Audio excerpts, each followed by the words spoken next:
नमस्कार, मैं हूं संदीप चौधरी। आज सबसे बड़ा सवाल, मैं रेगुलर बेसिस पर जो घंटे भर का शो करता हूं, आज हम 2 घंटे का शो करने वाले हैं, क्योंकि आज का दिन तारीखी दिन है, 19 नवंबर 2021।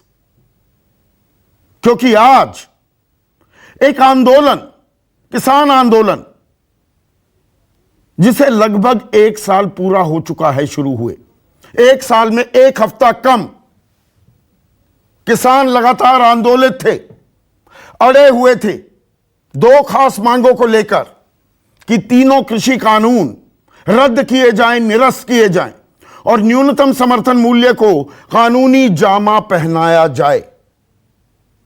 आज सरकार को किसानों के आगे झुकना पड़ा।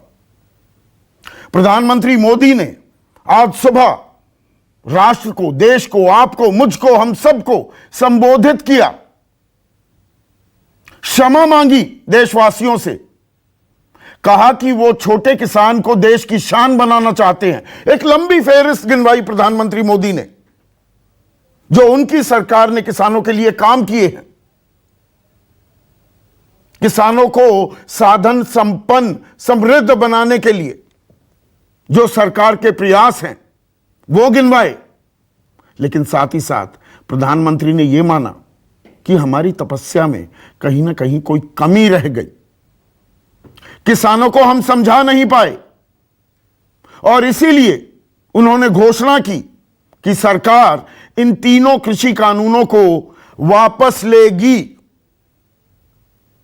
और इसके लिए एक संवैधानिक प्रक्रिया होती है, क्योंकि जो ये कानून बने थे वो देश की सर्वोच्च पंचायत संसद में पारित किए गए थे। तो अगर इन्हें रद्द करना है, निरस्त करना है, तो वो काम भी संसद ही करेगी। और 29 नवंबर को संसद का शीतकालीन सत्र शुरू हो रहा है। तो महज औपचारिकता है। प्रधानमंत्री ने राष्ट्र के नाम संबोधन में जब यह बात कह दी तो औपचारिकता रह जाती है, टेक्निकलिटी है। और इसको लेकर पूरे दिन राजनीतिक बयानबाजी की एक बार सी आ गई, हार जीत की बातें होने लगी कि सरकार हार गई, किसान जीत गए, अहंकार पर सत्याग्रह भारी पड़ा। सरकार जिस बात को अनसुनी कर रही थी, आखिरकार सरकार को वो बात माननी पड़ी। लेकिन यहां पर मेरा मानना बिल्कुल अलग है। और एक बात मैं बड़े गर्व से यह कह सकता हूं कि न्यूज 24 इकलौता चैनल था। एक तरफ न्यूज 24 और दूसरी तरफ बाकी सारे चैनल्स किसानों की समस्या, उनके मसले, उनकी दिक्कतें, किसान आंदोलन की मांगे, उसकी निष्पक्ष परख हमने की, कसौटी पे कसा, आंकड़े बताए देश को, किसानी की हकीकत बताई, बिना लार लपेट, बिना किसी का पक्ष लिए। क्योंकि हम एक कृषि प्रधान देश हैं। हमारे देश में इंडिया की जो साधन संपन्न भारत है ना, जो शहरों में रहता है, उसके छोटे छोटे मसले भी 2-2, 3-3 महीने बिना नागा लगातार कवरेज होती है। लेकिन असल भारत जो ग्रामीण इलाकों में, गांव देहात में रहता है, उनकी परेशानियों से हमें कोई सरोकार नहीं होता। हम अनभिज्ञ हैं, जानकारी ही नहीं। फिल्मों में देख लिया और मन बना लिया कि क्या होती है किसानी, क्या होता है गांव का जीवन। यह हमने लगातार किया पूरे 1 साल। तो इसलिए यह हार जीत की बात नहीं है, पूरी जिम्मेदारी से मैं यह बात कह रहा हूं। मेरा यह मानना है, दरअसल आज गुरु नानक जयंती के मौके पर, इस पावन प्रकाश पर्व पर लोकतंत्र की जीत हुई है। यही खूबसूरती है हमारे सिस्टम की कि एक सरकार जो प्रखर बहुमत के साथ, प्रचंड बहुमत के साथ सत्ता में है, जिस कानून को या जिन कानून को संसद ने पारित किया, हमारे चुने हुए प्रतिनिधियों ने बहुमत के साथ, वो कानून एक शांतिपूर्ण आंदोलन के सामने उसे वापस लेने पड़े। यही तो लोकतंत्र की बुनियाद है, यही जमहूरियत है, यही प्रजातंत्र है कि आप विरोध कर सकते हैं, ना इत्तेफाकी जाहिर कर सकते हैं, सरकार से सवाल पूछ सकते हैं, सरकार की नीतियों की परख कर सकते हैं। और सरकार ने माना है, प्रधानमंत्री ने माना कि हां, कहीं ना कहीं हम समझा नहीं पाए किसानों को, तो इसे लोकतंत्र की जीत माना जाए। लेकिन, और यह बड़ा लेकिन है, यह जो राजनीति होती है ना, यह इतनी आसान चीज नहीं होती कि दरियादिली दिखाई सरकार ने, दिखाई है, कोई शक नहीं इसमें, नेक नियति दिखाई है, वापस ले लिए कानून। लेकिन ये 19 नवंबर को ही क्यों लिए गए? ये बात कि हम समझा नहीं पा रहे हैं किसानों को, यह सरकार की समझ में एक साल में कैसे आई? आखिरी बातचीत तो 22 जनवरी को हुई थी, उसके बाद कोई बातचीत नहीं। जब 12 दौर बातचीत में आप नहीं समझा पाए, तो क्या 22 जनवरी को ही सरकार को समझ में नहीं आ जाना चाहिए था कि हम मना नहीं पा रहे हैं किसानों को? तो ये 10 महीने की देरी क्यों? इसमें राजनीतिक पुट है। अब 2.5 महीने बाद ही उत्तर प्रदेश और पंजाब समेत 5 राज्यों में चुनाव होने वाले हैं, और वहां किसानी, पंजाब में तो इसकी जबरदस्त गूंज है, और उत्तर प्रदेश में, पश्चिमी उत्तर प्रदेश में किसान लामबंद हो गए थे इस आंदोलन के समर्थन में। और 3 अक्टूबर को जो लखीमपुर खीरी में हुआ, किसानों को जीप से रौंद दिया गया। उसके चलते तराई इलाका, रुहेलखंड इलाका जो है, वहां पर भी किसान नाराज होने लगे। तो क्या चुनाव में नुकसान की आशंका के चलते, मैं खास उत्तर प्रदेश की बात कर रहा हूं, सरकार को मजबूर होकर यह फैसला करना पड़ा? क्योंकि पुरानी कहावत है, दिल्ली की सत्ता की गद्दी का रास्ता लखनऊ से होकर गुजरता है। और गृह मंत्री अमित शाह कुछ दिनों पहले लखनऊ में थे, और उन्होंने वहां कहा 2022 में योगी आदित्यनाथ को मुख्यमंत्री बनाओ अगर 2024 में नरेंद्र मोदी को देश का फिर से प्रधानमंत्री बनाना चाहते हो तो ये उत्तर प्रदेश और पंजाब भी उसको देखकर चला गया एक राजनीतिक दांव है क्या? एक और एंगल है आज जो कुछ हुआ, वो ये कि किसान 2 मांगों पर अड़े हुए थे। उनमें से एक मांग, और शुरुआती दौर में किसान तीनों कृषि कानून की ज्यादा बात करते थे कि कानून वापसी के बिना घर वापसी नहीं होगी, हम बॉर्डर नहीं छोड़ेंगे, डटे रहेंगे, अड़े रहेंगे वहां पर। तो अब सरकार ने एक बड़ा कदम उठाया है, दरियादिली दिखाई है, तो किसान भी क्या एक और कदम आगे उठाएंगे?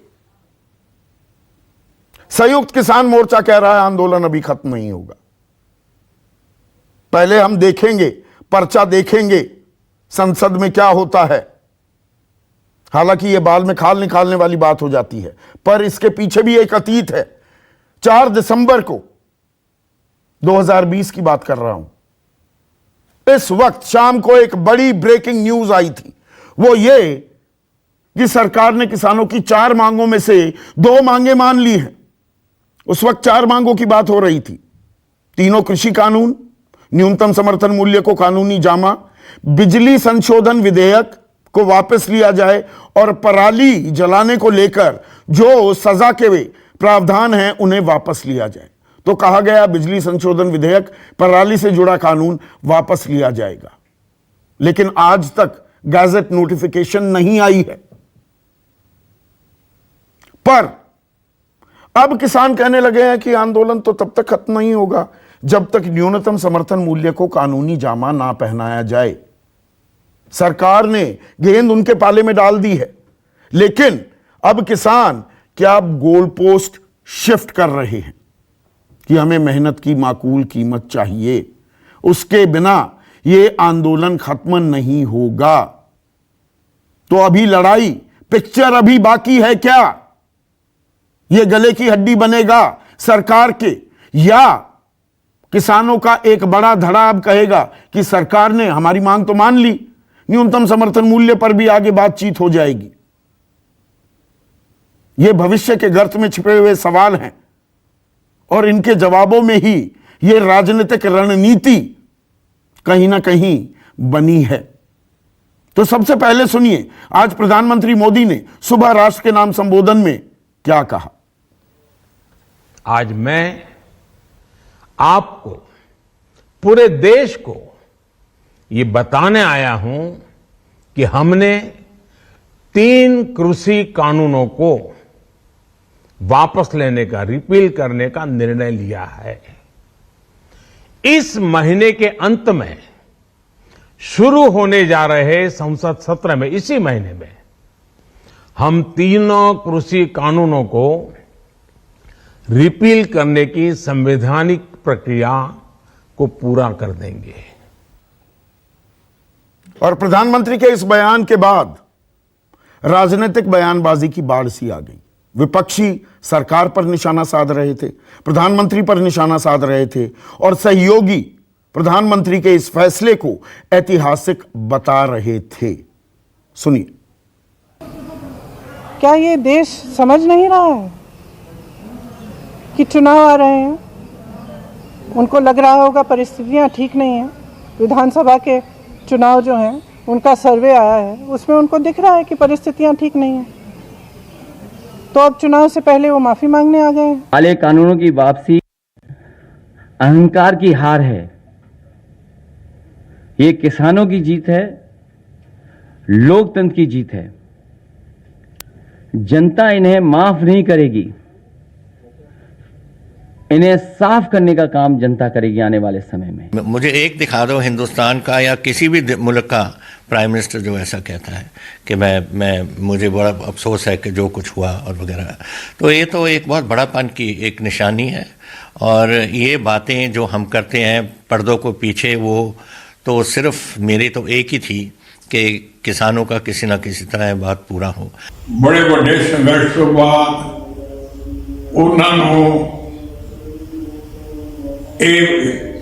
सरकार ਨੂੰ ਝੁਕਾਉਣ ਦਾ ਮੌਕਾ ਮਿਲਿਆ ਤੇ ਜਿਹੜੇ ਕਾਲੇ ਕਾਨੂੰਨ हिंदुस्तान की सरकार ने, मोदी सरकार ने बनाए थे, उन्होंने आज वापस लेने पे। प्रधानमंत्री बोलते हैं कि हम समझ नहीं पाए, हम समझा नहीं पाए। खूब समझाए आप, और सब लोग समझता है। और चुनाव है उत्तर प्रदेश, पंजाब वगैरह में, उससे लाभ लेने के लिए अब देख रहे हैं कि अब हम सब आ रहे हैं। तो उन्होंने किया कि ये करके हम देखें। MSP है अभी करना पड़ेगा, अभी पार्लियामेंट से इनको पास करना पड़ेगा।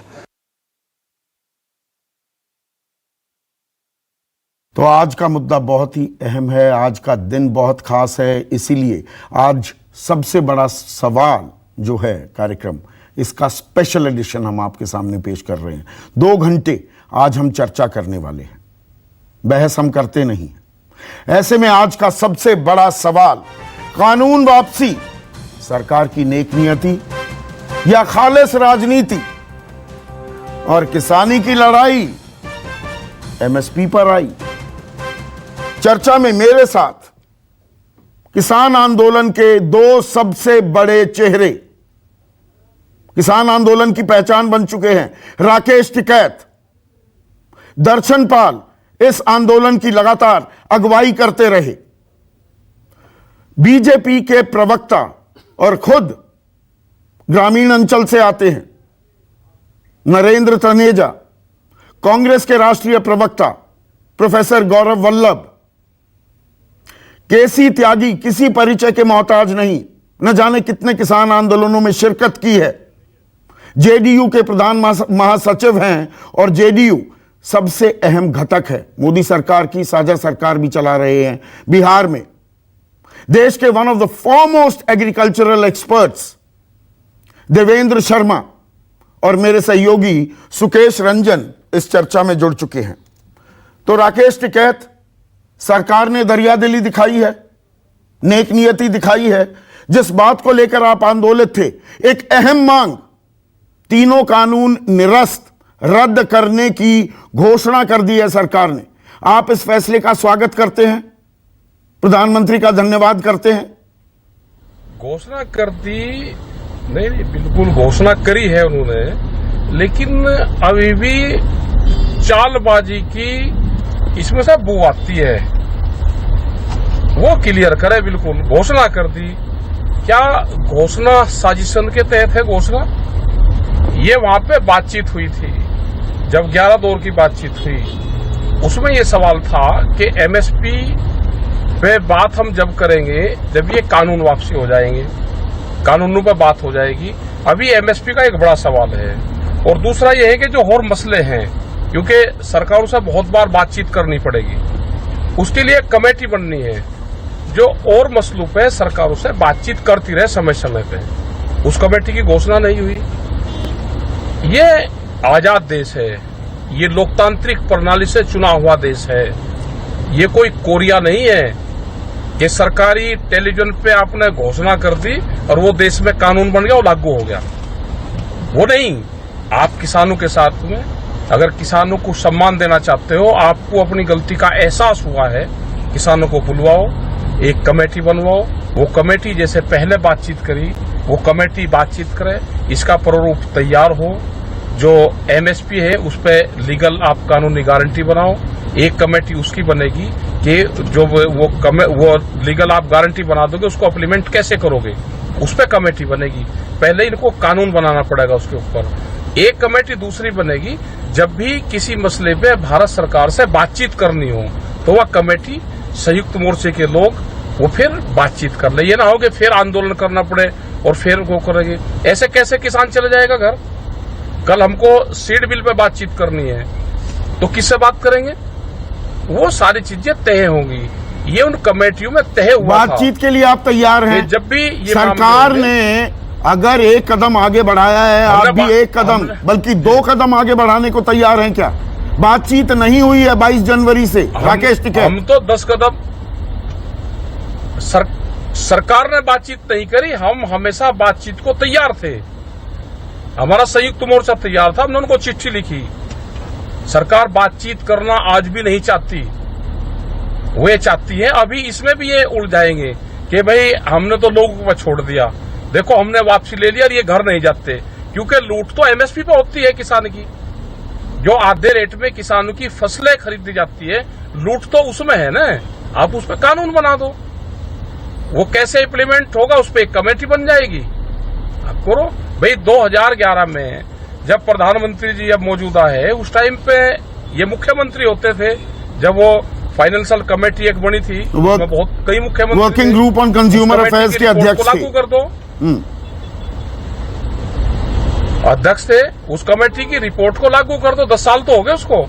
भाई उस टाइम की सरकार ने नहीं वो लागू की। इन्होंने कहा कि ये लागू नहीं कर रही और इस सरकार को हटाओ। ये विपक्ष में थे, उस सरकार को हटा दिया। आज इनकी सरकार है, अपनी ही कमेटी बनी हुई, आज इनके हाथ में पावर है, उसको लागू कर दो।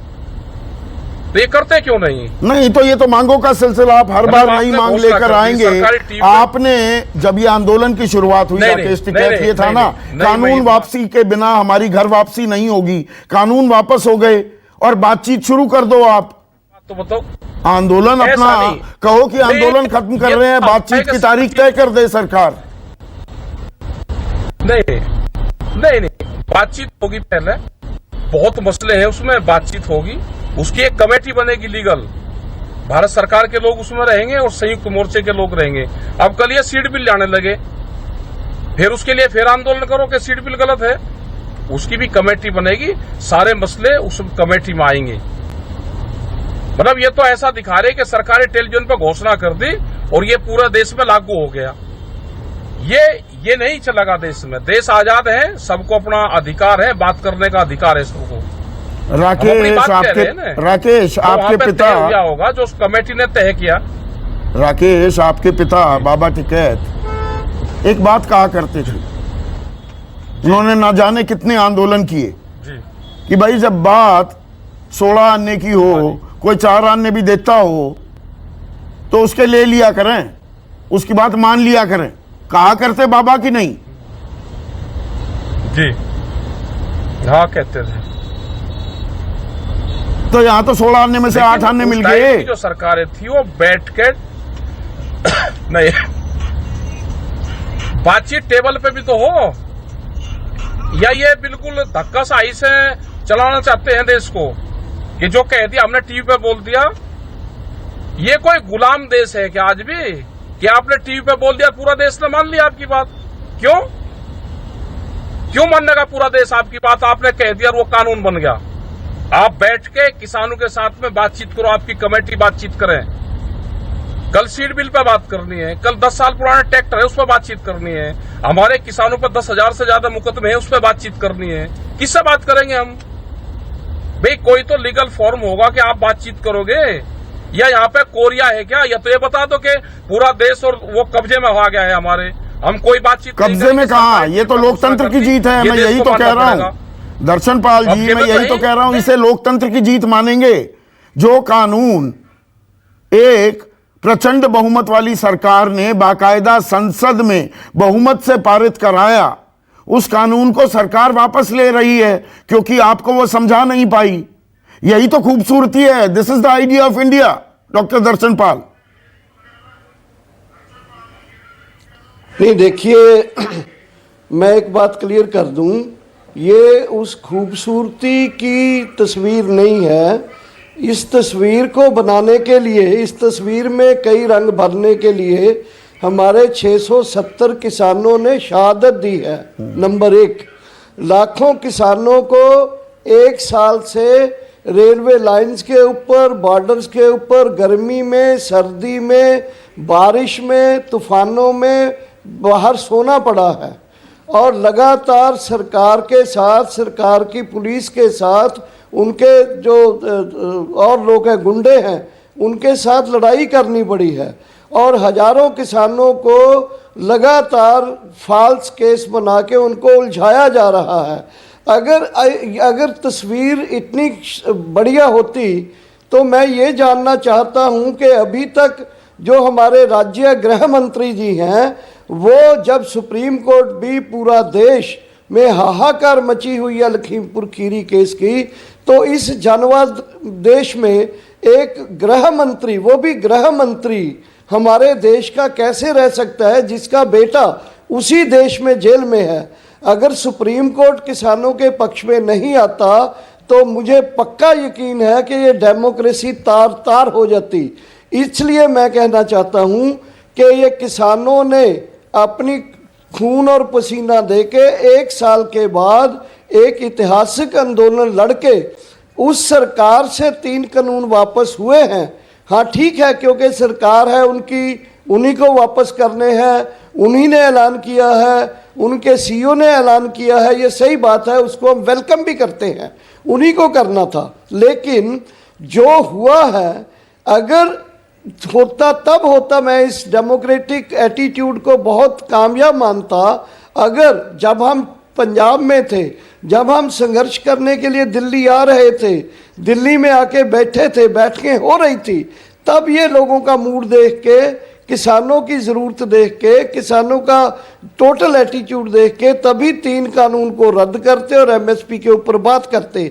अब 1 साल होने के बाद जब किसानों ने इतनी मेहनत के साथ पूरे आंदोलन को बनाया है, तो संयुक्त किसान मोर्चे का अगर नहीं होता तो ये सब तब ये उखाड़ के किसानों को ये बॉर्डर से भगा देते।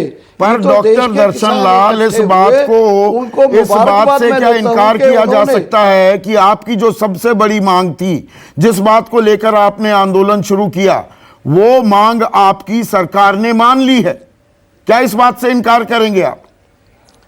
ठीक नहीं, मैं बिल्कुल इनकार नहीं कर रहा हूं। मैं इनकार, जैसे मांग मानी गई उसमें मैं वेलकम करने के बाद श्रेय देता हूं किसानों को, जिन्होंने कुर्बानियां दे के इतना लंबा ऐतिहासिक एक संघर्ष बनाया।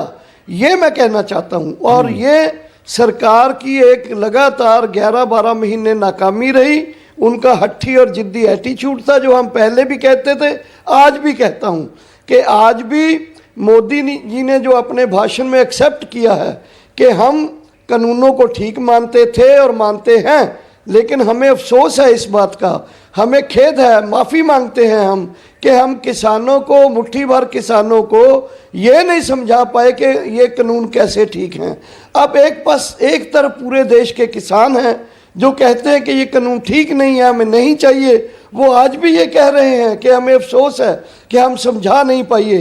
लेकिन मुझे प्राउड है इस बात के ऊपर कि किसानों ने उनको एटलीस्ट ये मानने के लिए तो मजबूर कर दिया कि उनकी योग्यता किसानों को समझाने में नहीं थी। तो कल को ये बात आएगी कि बहुत सारे मुद्दों के ऊपर देश के लोगों को ये मान जाएंगे कि देश के लोगों को इन मुद्दों के ऊपर हम समझाने में नाकामयाब रहे हैं।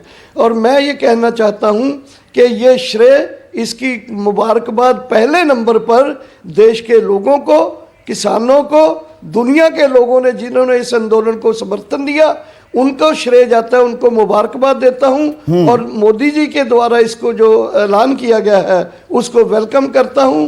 और साथ ही मैं ये कहना चाहता हूं कि सरकार को अभी भी वही जेस्चर दिखा के दूसरी डिमांड्स के लिए बातचीत, दूसरी डिमांड पर भी आता हूं। नरेंद्र तनेजा, इसे आप सरकार की नेक नियति कहेंगे? प्रधानमंत्री ने आज क्षमा भी मांगी, लेकिन यह समझने में कि हम किसानों को समझा नहीं पा रहे हैं, सरकार को 10 महीने कैसे लग गए? आंदोलन साल भर से चल रहा है, लेकिन 22 जनवरी के बाद तो कोई बातचीत ही नहीं हुई। तो 22 जनवरी के बाद तो किसी ने नहीं समझाया, तो नहीं समझा पाने की बात तो 22 जनवरी को ही समझ में आ जानी चाहिए थी सरकार को। संदीप जी, देखिए, आज की तारीख में आप चेक करिए अपने ब्यूरो से, करोड़ों किसान प्रधानमंत्री को बधाई दे रहे हैं, धन्यवाद दे रहे हैं। देखिए, लोकतंत्र में जब आप सत्ता में होते हैं, आपका प्रयास क्या होता है? हमारी पार्टी का प्रयास क्या था? प्रयास ये था कि पूरा का पूरा घर, पूरा सारे किसान हमारे उस घर में शामिल हों, जो हम करना चाहते हैं वो हमारे साथ हों। कुछ किसान थे जो हमारे साथ नहीं आए, जिसका प्रधानमंत्री ने जिक्र किया। उनका एक अपना नजरिया था, या कहीं हम उनसे संवाद ठीक तरह नहीं कर पाए। उनको भी पता है कि जो इंटेंट थी, हमारी इंटेंट वही है कि भाई आने वाले समय के अंदर हमारे जो 80% किसान जो हैं, उनकी जोत बहुत छोटी होती है, लैंड होल्डिंग छोटी होती है। हम आगे 20 साल को देख के चल रहे हैं कि कैसे उनकी अर्थव्यवस्था, उनके गांव की अर्थव्यवस्था, उनके परिवार की अर्थव्यवस्था, आने वाले उनकी जनरेशन की अर्थव्यवस्था को हम स्वतंत्र बना सके, मजबूत बना सके, जिससे वो खाली सरकार पे नहीं, वो अपने पैरों पर खड़े हो, आत्मसम्मान के साथ खड़े हो, गर्व के साथ खड़े हो, जैसे और लोग खड़े होते हैं। हमारा वो कोशिश है। और उसमें प्रधानमंत्री नहीं, आपने कहा ना, प्रधानमंत्री ने भी ये बात कही, नरेंद्र तनेजा, कि कुछ किसानों को नहीं समझा पाए। तो कुछ लोगों को अगर आप नहीं समझा पाते, क्या आप कानून वापस ले लेते हैं? अतीत में नजर डालनी पड़ेगी ना। कुछ लोग तो मैं आपको बताता हूं, अनुच्छेद 370 का विरोध कर रहे थे, आपने उसको रिपील करा दिया ना। कुछ लोग तो सीएए कानून का विरोध कर रहे थे, आपने सीएए कानून आप लेकर आए ना। ऐसी एक लंबी फेहरिस्त है। कुछ लोगों के कहने पर आप कानून वापस ले लेते हैं या कानून नहीं बनाते हैं। नहीं संदीप जी, यहां किसानों की बात कर रहे हैं। हाँ। हमारे देश लोकतंत्र के अंदर, हमारे देश में बहुमत किसका है? सबसे ज्यादा कौन लोग हैं? कोई सीए हैं, कोई डॉक्टर है, कोई, सबसे ज्यादा तो किसान है। तो आप 370 से उसकी तुलना नहीं कर सकते हैं। हमारी सबसे बड़ी पॉलिटिकल पार्टी है। हमारे 36 करोड़ तो अपने कान है, हम खुद जमीन पे हमारे कान है, हमको पता है। आपने कहा जनवरी से लेके आप बातचीत नहीं कर रही, फैक्चुअली इनकरेक्ट है। हम तो कल तक भी बात कर रहे हैं। कहां? हम किसने तो बात कल तक की? भी बात कर रहे हैं। नहीं, आपका अगर उसका ये अर्थ है कि एक ऐसी जगह बातचीत हो, विज्ञान भवन में सारा टेलीविजन कैमरा हो, वही बात होती है, ऐसी बात नहीं है। भारत के अंदर किसान पूरे देश में है। और जो हमारे क्या कोशिश थी, संजीव जी ध्यान से सुनिएगा, एक घर में 20 सदस्य होते हैं।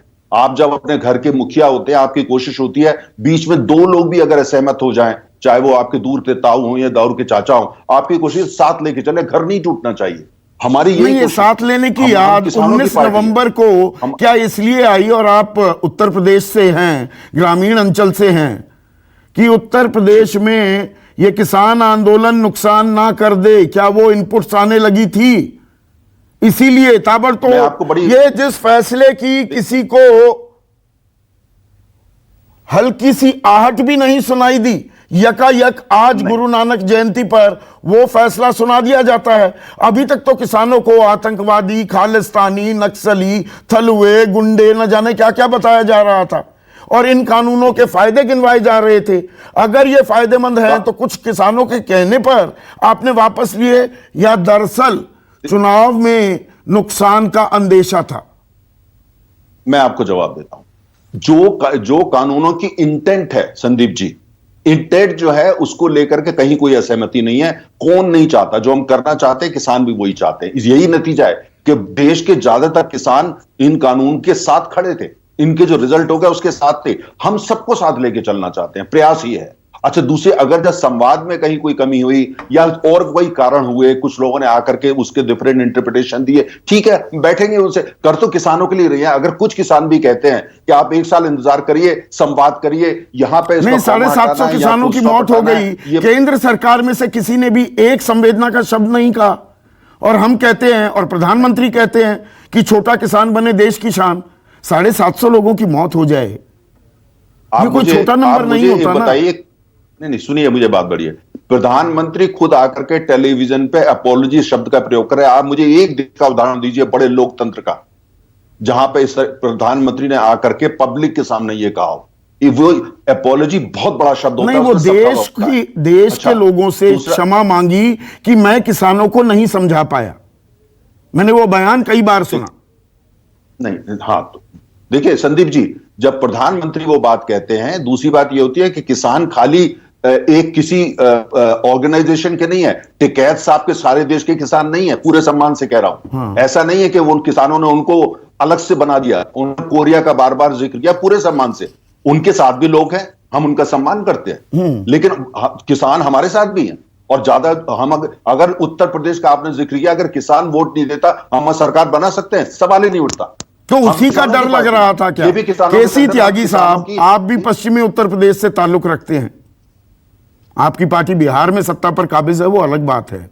ये सरकार की नेक नियति है या ये खालिस राजनीति हुई है आज कानून वापसी को लेकर? संदीप जी, ये 11 महीने का जो त्याग और तपस्या किसान संगठनों की है, किसान नेताओं की है, ये उनकी जीत है। ये न किसी की हार है, न किसी की जीत है। लोकतंत्र की खूबसूरती की भी जीत है जब देश का शक्तिशाली निर्वाचित प्रधानमंत्री सार्वजनिक तौर पर खेद व्यक्त करता हो और राकेश टिकैत जी की इस घोषणा को भी वो अपने उद्बोधन में शामिल करता हो, जब राकेश जी ने कहा था कि 3 कानून वापस नहीं तो घर वापसी नहीं। ऐसे मौके इतिहास में बहुत कम आते हैं। मैं थोड़ा अतीत में जाना चाहता हूँ, सुकेश जी भी मेरे बात को हाँ करेंगे। डॉक्टर लोहिया जब पार्लियामेंट में पहली बार आए तो उन्होंने, पंडित नेहरू प्रधानमंत्री थे और जवाहरलाल जी के भी और लोहिया जी के एक बहुत करीबी थे डॉक्टर अशोक मेहता, वो प्लानिंग कमीशन के वाइस चेयरमैन थे। डॉक्टर लोहिया ने कहा कि देश की एक बड़ी आबादी 3 आने रोज पर गुजारा करती है। वो अपने संसदीय कक्ष में बैठे हुए थे लोहिया जी। उन्होंने अशोक मेहता को बुलाया कि देखो, मेरे साथ जेल में रहा है, मेरे साथ फॉरेन सेल का इंचार्ज रहा है।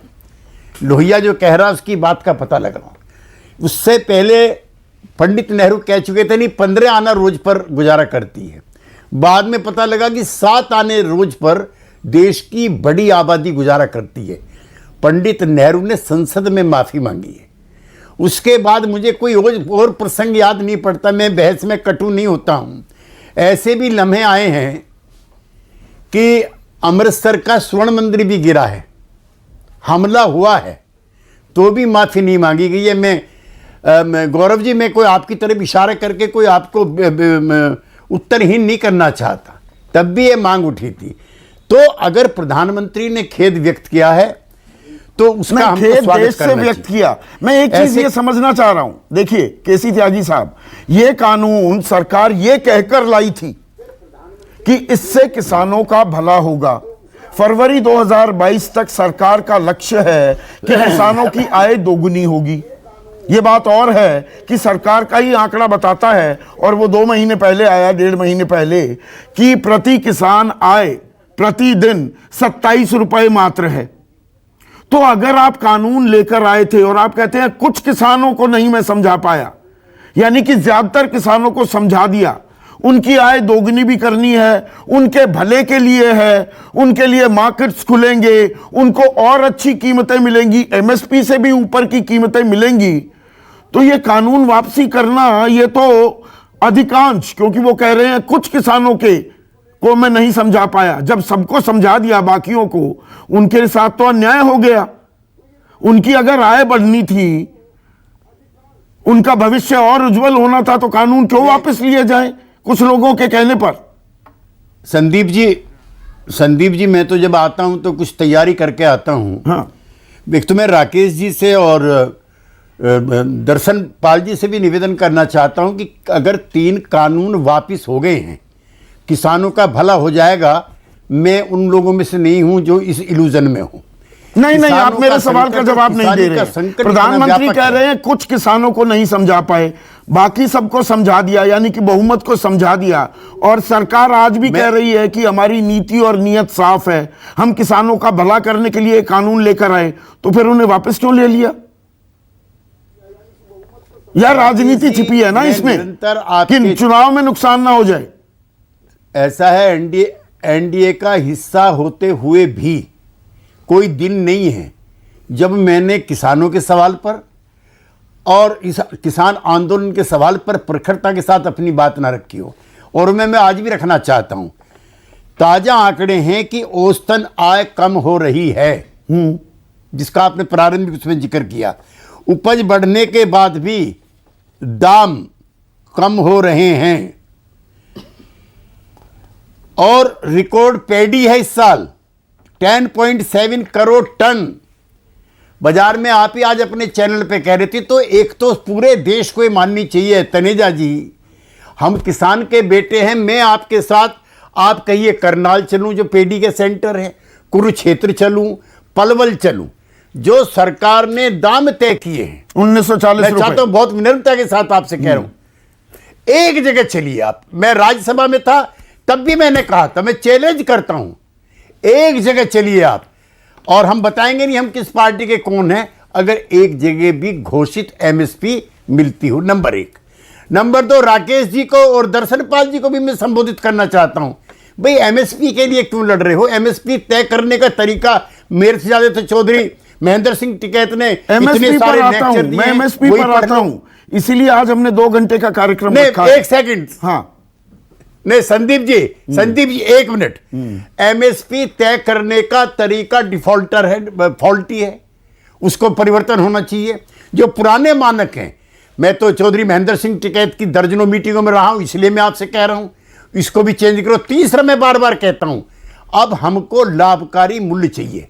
मैं अभी आंकड़े लेकर के आया हूं लाभकारी मूल्य पर आता हूं। कैसी त्यागी साहब रोक दलहन, मैं पहले कानून वापसी ये नेक नियति है, दरिया दिली है, क्या है, मैं पहले वो समझना चाहता हूं आप सब लोगों के जरिए। प्रोफेसर गौरव वल्लभ, प्रचंड बहुमत वाली सरकार कानून रखना चाहती तो रख सकती थी। आप कहते हैं जी अहंकार पर जीत हो गई, ये लोकतंत्र की जीत है, यह सत्याग्रह की जीत है। अगर सरकार किसानों का भला करने के लिए चली थी और कुछ लोगों के दबाव के चलते उसे वापस लेना पड़ा, यह जश्न मनाने की चीज है या दरअसल हमें किसानी की समस्या को और गंभीरता से उस पर चर्चा करने की जरूरत है? संदीप जी, सबसे पहले तो मैं वो 750 किसान जो दिल्ली के बॉर्डर पर अपनी मांग बोलते बोलते, अपनी बात बोलते बोलते शहीद हो गए, उन सभी को सादर श्रद्धांजलि अर्पित करूंगा। संदीप जी, जब से मैंने प्रधानमंत्री जी का भाषण सुना, जहन में एक ही बात आ रही है कि काश उत्तर प्रदेश और पंजाब के चुनाव 10 महीने पूर्व होते तो ये 750 किसान आज हमारे बीच में होते, इनको शहादत नहीं देनी पड़ती। क्योंकि पंजाब और उत्तर प्रदेश की जो फीडबैक प्रधानमंत्री जी और बीजेपी के पास आई, उससे घबरा कर इन्होंने आज ये आनंद फानन में फैसला किया। संदीप जी, ये सरकार पूर्ण रूप से किसान और खेती की विरोधी है। मैं 4 उदाहरण दूं और फिर त्यागी जी का भी जवाब। पहले सत्ता में आते ही सरकार ने प्रांतों को कहा कि किसानों को मिलने वाला बोनस बंद कर दिया जाए।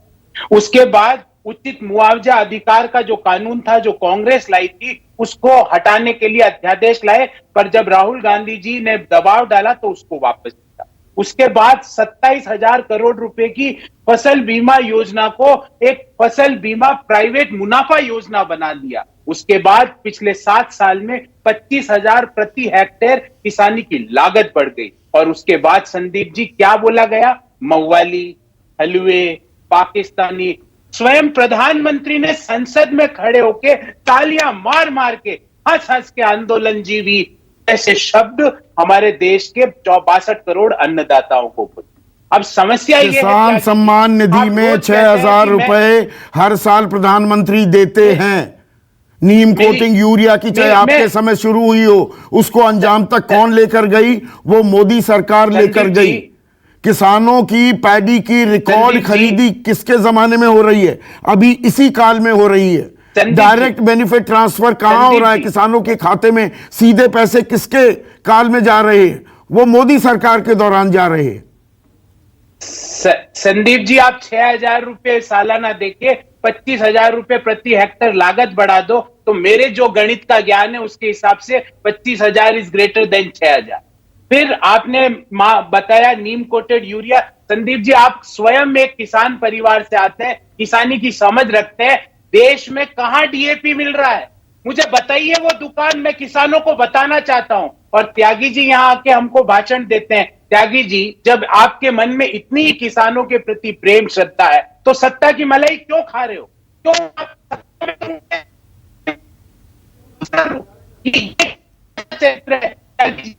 आपके कनेक्शन में दिक्कत आ रही है, हम दुरुस्त करा रहे हैं। देवेंद्र शर्मा, ये किसानों की जीत है, ये लोकतंत्र की जीत है, ये सरकार की दरियादिली है? ये सवाल तो बहुत हो गए। किसानों का कुछ भला होता दिख रहा है।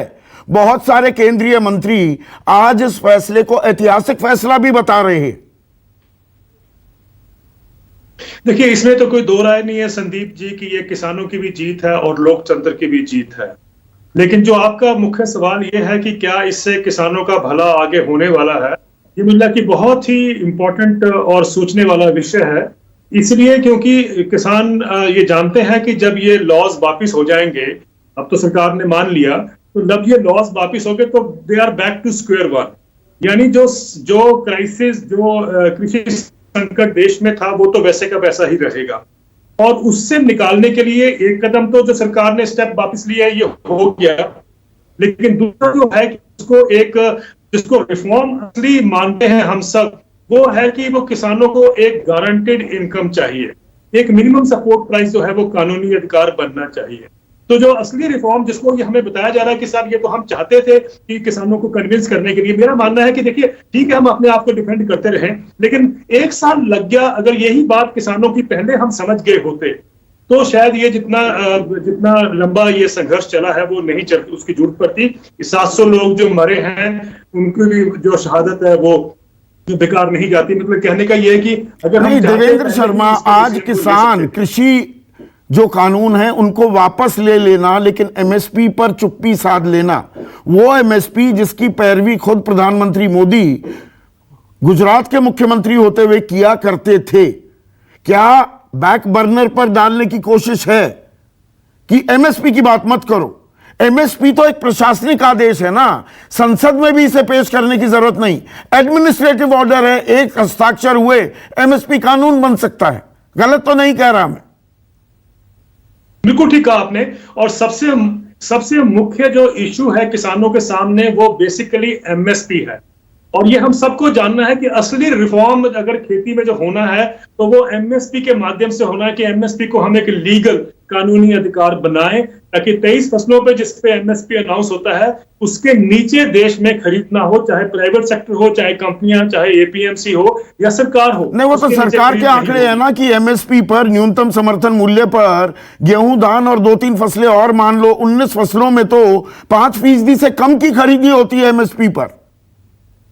यही तो इंपॉर्टेंट है ना कि अगर 5% किसान जो है बेनिफिट उनको मिलता है एमएसपी का, तो ये 100% किसानों को ये बेनिफिट क्यों नहीं मिलना चाहिए? और ये इसलिए महत्वपूर्ण है संदीप जी कि हमारे इकोनॉमिस्ट जो हैं देश के, उनको भी ये जानना जरूरी है। कहीं ना कहीं वो भी उस बात को नहीं समझ पाए हैं कि जब 50% पॉपुलेशन के हाथ में ज्यादा पैसा आएगा by way of assured income, by way of higher MSP, तो आप देखिए कि वो सारा का सारा जो है, जो डिमांड जो है वो क्रिएट कितनी हो जाएगी उस पैसे से, जब 50% लोगों के पास पैसा आएगा। जो जीडीपी की हम बात करते हैं, हम स्ट्रगल करते हैं 7%, 8%, 9%, मेरा मानना है कि उससे दुगनी गति से वो दौड़ेगी। ये हमें जानना जरूरी है। नहीं, यहाँ पर दो आंकड़े और आपने भी ये आंकड़े मेरे शो पर इनका जिक्र किया है, दर्शकों को बताने जरूरी है। और क्या सरकार इन आंकड़ों से अनभिज्ञ है कि ओईसीडी, और वो किसानों की पैरोकार संस्था नहीं है, उसका कहना है 2000 से 2015 के बीच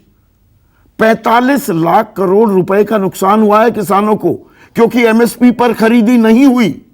और एक स्टडी जिसका जिक्र आप लगातार करते हैं, 1970 से अगर आप 2015 तक देखें, किसानी से आमदनी सिर्फ 19 गुना बढ़ी है। एक सरकारी मुलाजिम की तनख्वाह भी 150 गुना बढ़ गई है। इन बातों से क्या सरकार अनभिज्ञ है? ये बातें चर्चा में नहीं आती, मीडिया भी इस पे बात नहीं करता। जो आपके अलावा मैंने देखा नहीं कहीं मीडिया पे चर्चा हुई हो कि ओईसीडी की स्टडी कहती है कि किसानों को 16 साल में 2000 और 2016 के बीच में 22 लाख करोड़ रुपए का नुकसान हुआ। कहीं चर्चा नहीं होती इसकी। कभी नीति आयोग ने नहीं कहा कि साहब ये एक्स्ट्राऑर्डिनरी क्राइसिस है, इसको कैसे एड्रेस किया जाए।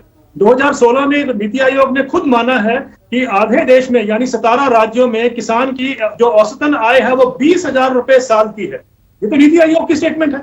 उसके बावजूद भी देश में कहीं चर्चा नहीं हुई कि साहब इस आय 1700, अगर हम 20,000 रुपए साल की आय देखते हैं तो 1700 रुपए से कम महीने में किसान परिवार कैसे गुजारा करता होगा, मेरा तो जानना ही बहुत मुश्किल समझने में। और यही बात गौरव वल्लभ आपसे भी पूछूं, आज घड़ियाली आंसू बहा रहे हो जी, कानून वापस ले लिए, अहंकार तोड़ दिया किसानों ने। इनमें से बहुत सारे कानून तो 22 राज्यों में पहले ही लागू थे, इनकी शुरुआत आपके दौरान हुई, आपके दौर में हुई। गैट में जो समझौता हुआ 1994 में, तब कांग्रेस की ही सरकार थी। तो आप भी तो राजनीतिक अपना नफा नुकसान ही आंक रहे हैं ना, अगर बीजेपी पर राजनीति करने का आरोप लगाते हैं। क्या संदीप जी, कांग्रेस ने किसानों को मिलने वाले बोनस को बंद कराया सत्ता में आते ही? उन्होंने तो दिया। कर्ज माफी किसने करी संदीप जी? आपको जान के आश्चर्य होगा, आज प्रति किसान परिवार पर 74,121 रुपए का कर्ज है। एमएसपी को कानून तो कभी नहीं बनाया ना, 1967 में इजाद हो गया था एमएसपी। एमएसपी के ऊपर बात कर लेते हैं। जो एमएसपी के ऊपर ग्रोथ थी, जो एमएसपी की जो ग्रोथ थी 2007 से लेके 14 के बीच, और जो 14 से लेके आज है, वो आज की जो ग्रोथ है उससे 2.5 गुना ज्यादा थी संदीप। और ये आंकड़े बता रहा हूं मैं आपको। मैं सरकार से ये पूछना चाहता हूं कि उनका क्या ब्लूप्रिंट है एमएसपी के लीगल राइट देने का, उनका क्या रास्ता है? दूसरा, जो आपने खेती पर, और संदीप जी पहली बार हिंदुस्तान में किसी सरकार ने खेती पर टैक्स लगाया। कृषि उपकरण हो, ट्रैक्टर हो, पेस्टिसाइड्स हो, वो जीएसटी के अंदर है। 18%, 12% का टैक्स लग रहा है।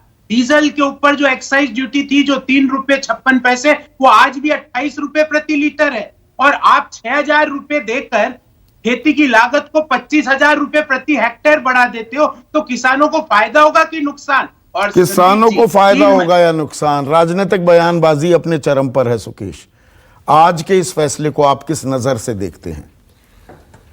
देखिए संदीप, 2 इश्यूज हैं। एक कि ये फैसला क्यों लिया गया, अभी क्यों लिया गया, और दूसरा कि अब जब ये फैसला हो गया है कि कानून रद्द किए जाएंगे तो किसानों की अगली रणनीति क्या होगी। दोनों इश्यूज पे बात करना जरूरी है। फैसला क्यों लिया गया? कोई भी पॉलिटिक्स में कोई भी फैसला जब लिया जाता है तो उसमें पॉलिटिकल कैलकुलेशंस, पॉलिटिकल कंसिडरेशंस होते हैं। ये कह देना कि सिर्फ ये दरिया दिली, नेक दिली की वजह से फैसला लिया गया है, वो एक एस्पेक्ट हो सकता है, क्योंकि एक आरोप प्रधानमंत्री पे ये था कि अभी अभी दर्शनपाल जी ने बताया 670 किसान शहीद हुए, उनका दावा है, और सरकार की तरफ से एक शब्द उस पर नहीं कहा गया। प्रधानमंत्री सरकार इस बात पे घिरी हुई थी। तो एक बड़ा एस्पेक्ट इसका ये है। लेकिन जो लार्जर एस्पेक्ट है वो ये है जिसकी तरफ सब इशारा कर रहे हैं कि पंजाब में चुनाव है, वहां ये एक बड़ा इशू है, वहां अपने फुटहोल्ड तलाश रही है बीजेपी। और जब अमरिंदर सिंह से पींगे बढ़ रही थी तब भी इस बात का आभास लोगों को था कि शायद कुछ पर्दे के पीछे होगा और उसके बाद उन दोनों की अंडरस्टैंडिंग होगी और वो चुनाव में जाएंगे। और उत्तर प्रदेश एक बड़ा राज्य है, उसकी तरफ आपने इशारा किया कि अमित शाह वहां जाकर कह चुके हैं कि योगी को सीएम बनाओ तभी 24 में मोदी प्रधानमंत्री बनेंगे। ये तमाम चीजें पॉलिटिकल कैलकुलेशंस में होती हैं। एक इशू और भी है सुप्रीम कोर्ट का, ये मामला सुप्रीम कोर्ट में भी चल रहा है, एक कमेटी सुप्रीम कोर्ट ने भी बनाई थी, तो एक उसकी रिपोर्ट 19 मार्च को दे दी गई, 5 अप्रैल को सुनवाई थी, वो आज तक लिफाफा बंद है। और उसी कमेटी के सदस्य वो ये कह चुके हैं कि भाई सुप्रीम कोर्ट इन्हें खोल क्यों नहीं रहा है, जबकि सुप्रीम कोर्ट ने ही वो कमेटी बनवाई थी। जी, तो ये अनिल गणवत ने मेरे ही कार्यक्रम में आकर ये बात कही, 2 बार कही जी। तो सुप्रीम कोर्ट में भी ये इसका एक विंग सुप्रीम कोर्ट तक भी जाता है कि वहां भी एक सुनवाई चल रही है, इससे गंभीरता भी दिखती है, इससे गंभीरता दिखती है। और तीसरा, एक जो उनका पेरेंट ऑर्गेनाइजेशन है आरएसएस, उसका जो किसान संगठन है वो भी इस कानून के पक्ष में नहीं था। वो हमारे ही कई कार्यक्रम में ये कह चुके कि हमसे भी कंसल्टेशन नहीं हुआ। जब चौतरफा आप इस पे घिरने लगते हो तो आप मनूवर करके निकलने का प्रयास करते हैं। इसलिए प्रधानमंत्री ने अपने आज के संबोधन में ये जताते हुए कि उन्होंने बहुत सोच समझकर, और छोटे किसान जिनकी संख्या बहुत ज्यादा है, 90% छोटे किसान हैं जिनके पास 2 एकड़ से कम की जमीन है, तो उनके लिए कुछ फैसले लिए थे।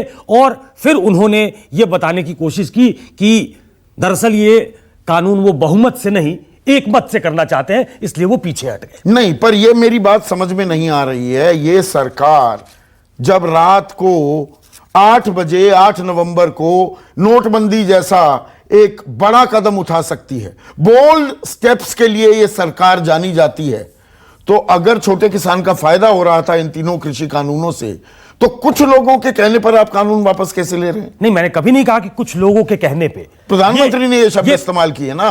प्रधानमंत्री मनूवर करके उससे निकलना चाहते हैं। प्रधानमंत्री दबाव में थे, सरकार दबाव में थी, उनके, मैंने कहा जो पेरेंट ऑर्गेनाइजेशन, तो ये राजनीतिक नुकसान का अंदेशा, राजनीतिक नुकसान का अंदेशा भी था। और देखिए ये जमीन जो है ना भारत की, ये मतलब आंदोलन की तासीर है इसमें।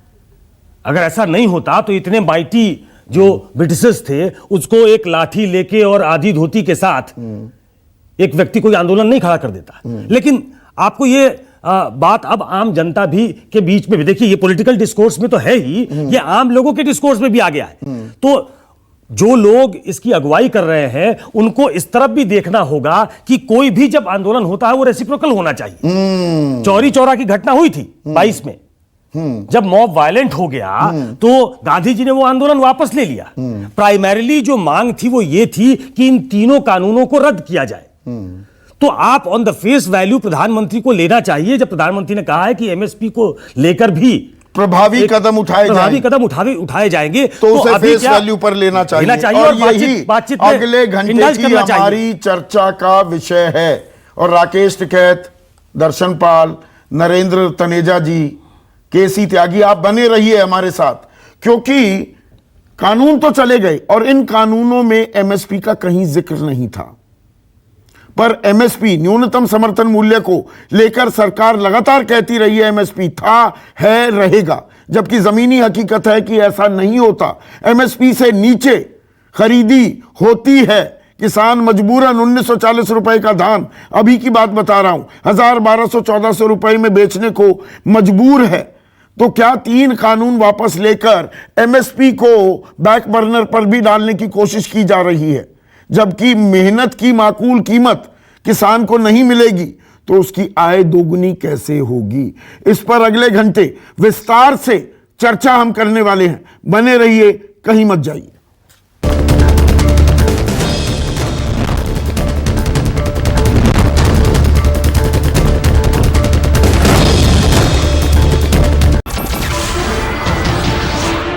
नमस्कार, मैं हूं मानक गुप्ता।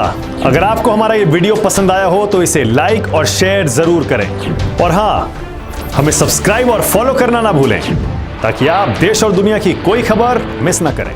तो जुड़े रहिए हमारे साथ और देखते रहिए न्यूज़ 24।